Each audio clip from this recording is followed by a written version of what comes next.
Hi, welcome there. I hope you are enjoying some of our videos. So, today we are looking at a very interesting topic, very dear to my heart. It's called the workplace analogies. And those who are taking our 90-day course, some of the batches are already treating this, but it's very good once in a while to share with the public what we are doing in our classes. So, today I will be looking at that briefly, sharing it with the public for free.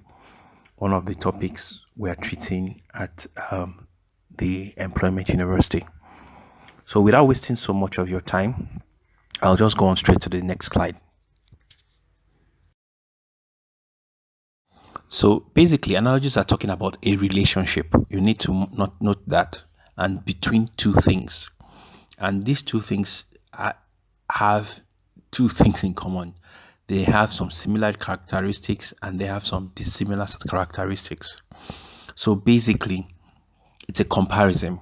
We're comparing two things. And then in the next slide, I just show you exactly what I'm trying to say here. So let's look at this analogy example. It says sword is to warrior as pen is to writer. A warrior is a different person. A writer is a different person. They don't seem to dress the same from the picture. And of course, the warrior and the writer, the sword and the pen are different, the tools they use. But what is similar amongst this group? There is the sword is used by the warrior and the pen is used by the writer. So that is what is similar. But every other thing seems to be dissimilar.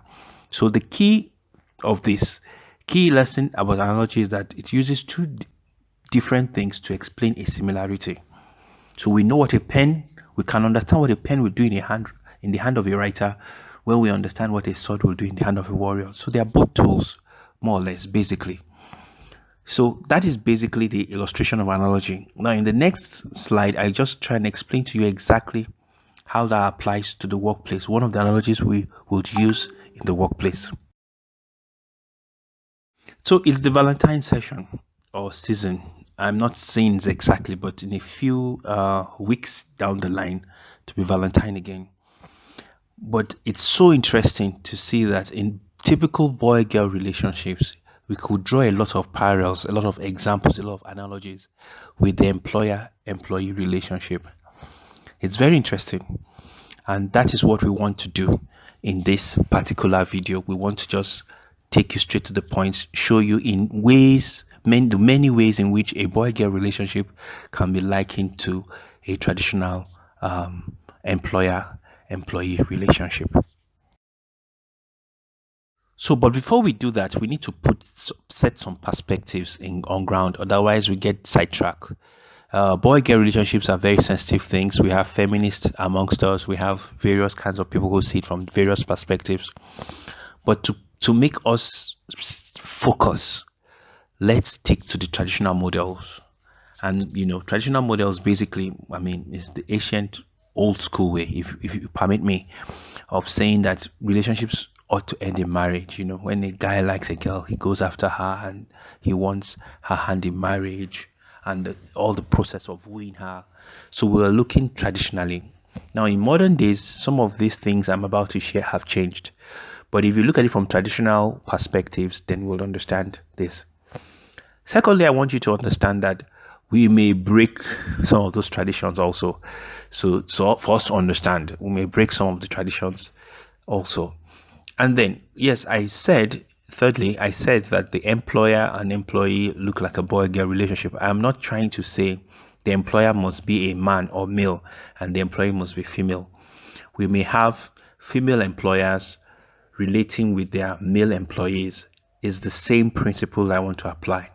So it's good to just put this out there quickly. And there will always be exception to the rule. We're not saying this works for everybody, but we're just going to have fun in the middle of everything. Just trying to see how interesting it is when we look at a boy-girl relationship and then an employer-employee relationship. So the first thing I want to put out there, traditionally, this boy-girl relationship has preconceived roles. And I'm looking at traditional models, whether it's a boy-girl, man-woman relationship. there are traditional roles. There is some things the men are expecting from the women, and the women are expecting from the men, and the women expect themselves to do, and the men expect themselves to do. So there are preconceived roles, and this is a typical survey. I don't know. I just got it somewhere on the internet. So here we are seeing what men are looking for in a woman. They're looking for someone who can take care of their home, someone who can cook, who can clean, be a great parent, listen to what you say. Please note the word traditionally so that you don't go off. You can just pay attention and let's enjoy our lesson. Secondly, the women are looking for men who listen to them, men who have financial stability, can pay the bills, and then can be a great parent, can garden. So you see, this is not so African. Maybe farming, that's what they mean, and then puts the family first. So there are already preconceived roles. And this also interestingly happens in an employer-employee relationship. The employer already seems to have what he wants in the employee, and the employee has already what he thinks the employer should be doing. And if you look at them, sometimes the employer is looking if you could cook, if you could clean, and the employee is hoping that this employer will be able to pay my bills, be financially stable, be great at gardening and all that stuff. I'm sure you get what I'm trying to say. So I'm looking for a responsible man. I'm looking for a responsible employer. And the employers are also looking for people who can cook, who can clean, who can do running around the house, a woman that they can package to the world and say, this woman is part of my life. So in many respects, there are similarities. I'm sure you are beginning to think of them right now. So traditionally, the woman makes herself wooable, if there is any word like that in English, attractive. Men will be able to notice and then, pick interest.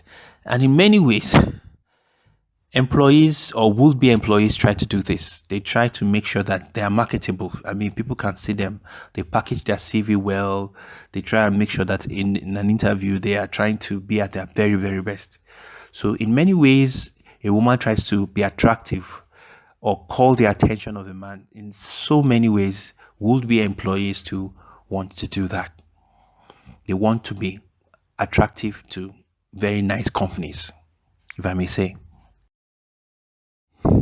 So, secondly, women too need that appreciation. They need to be complimented. They need to feel appreciated. Yeah, that's the word. So that they're making a contribution. Is my hair nice? Was the meal nice? Did I cook the meal well?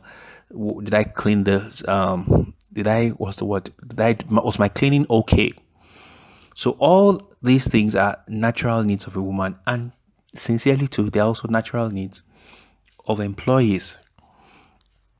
So employees want to be appreciated. Oh, you did a nice job. This was good. Thank you so much. Really needs appreciation.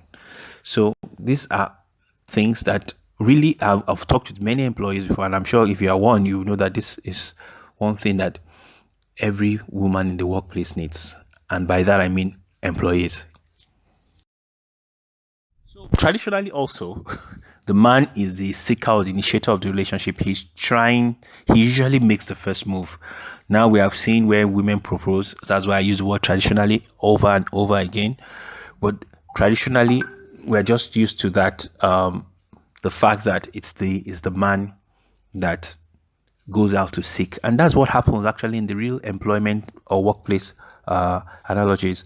You actually see the man putting out an advert, looking for women, hunting for the best employees possible, who will be able to help meet his dreams and his vision and his aspiration.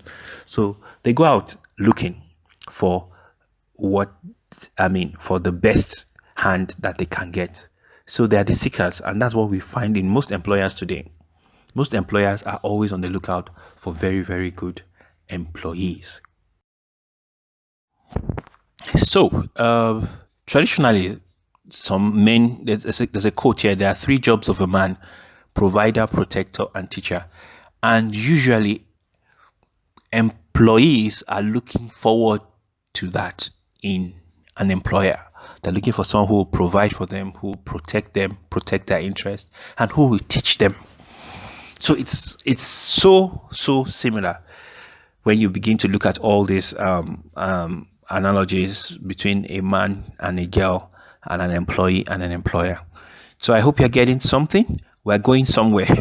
Just stay with me a little while. So let's quickly look at phases of relationships. Sometimes we have what we call dates, where the guy says, can I take you out for a lunch? Or they just take a walk. And they could be likened so much to job interviews because the guy is trying to get to know her better. And if the lady is interested, definitely she responded, why would you go for a job interview if you're not interested?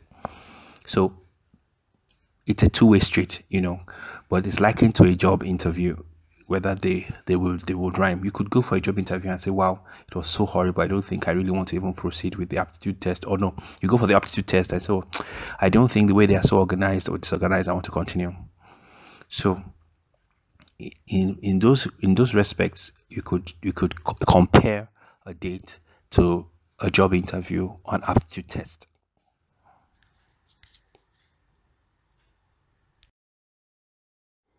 So when the relationship moves to the next level, sometimes what happens is that there is a ring produced. You propose with a ring, and then a courtship starts. Now you're not married exactly; it's not really permanent. You could call off the engagement. Things could happen, and I liken that a lot to the probation period. This is like a probation period when we begin to look at ourselves and ask ourselves if we can go for the long term. So traditionally, that's what it was meant for in those days. But now, courtship periods are just times when we just tie and tidy the wedding. But traditional models say we try and see if we are compatible, if there are any issues to solve, and if we can go the long haul together. Then hopefully, if everything goes on, then the man puts a ring on it. The two become one. And then we're looking at something more permanent, something more long term. And this is the interesting part for a woman, actually, the climax of I have now been confirmed as the one. Some people are still shaky during probation period, but once you put the rings on it, there are a lot of legal implications about a divorce, and so many things now once they are legally married. So of course, there's some form of legality in the probation period where there's a written letter and stuff like that. But the real wedding can be likened to permanent employment. That's the start of a permanent employment. And usually there's a letter to that effect too. So let's move on to the next slide. So yeah, like I just said, we expect it to be long term. And that's an expectation. And we know that's not really the reality, but expect it to be long term until either party dies, in quote. And what I mean by that, the employer can no longer afford to probably keep you. It wasn't like you were bad, or the employee also probably loses interest. So it's meant to be long term. It's meant to be smooth, and that is the ideal thing. But as we will see in the next slide, this is not always the case. So there is room for divorce. And this happens also in traditional models where it's either you quit or you're sacked. Either ways, there was a separation. Sometimes it's mutual, sometimes it's painful, sometimes it's sudden, sometimes it could be erratic, but usually it happens this way. This is not how you always want the story to end, but sometimes it ends that way. So have a look at all these basics, because in the classes, in the main 90-day classes, we are going to treat all this, look at how they apply to job employment, CV writing, a lot of stuff we're going to teach. We just want you to ask these basic questions in this free edition. Look at these questions, ask yourself these questions, and it can help you to exactly know where you are and what you need to be doing at that point in time. So let's look at the next slide. So let's ask ourselves these basic questions, and it helps you a lot. I don't know what stage you are in, but everybody is in a stage. There is the predating stage, the dating stage, the courtship stage, the marriage stage, and for some people, sadly, the divorce stage. Now, each stage helps you to know exactly how you should relate. For example, if you are at the divorce stage, the question is, how did you get here? Did you choose a wrong man, or did you choose a wrong woman? because some of us have sent some of our workers packing as employers, and some of us have what's the word, have taken have have had a lot of frustration before that happened. So it's good to just know where you are. So if you are divorced, for example, you need to know what led to that divorce, what was the challenge. If you are at the courting stage, you need to understand that you are not yet in. He has not put the ring on it. And then what are the things you need to learn? Although that's also an opportunity for you to see and ask yourself, do I really want this marriage? Because during the courtship stage, you may begin to see some red flags. And some of you are just in dating stage, so you're just going around dating every guy that comes around. That's fine too. I mean, using the workplace analogy, until someone is really interested, you can be seeing other people, and then someone seals the relationship. So like I said, we'll break some traditional perspectives, but I'm sure you understand what I'm talking about. So look at the stage of the relationship where you are. It's very important. Then second question I need you to ask yourself is,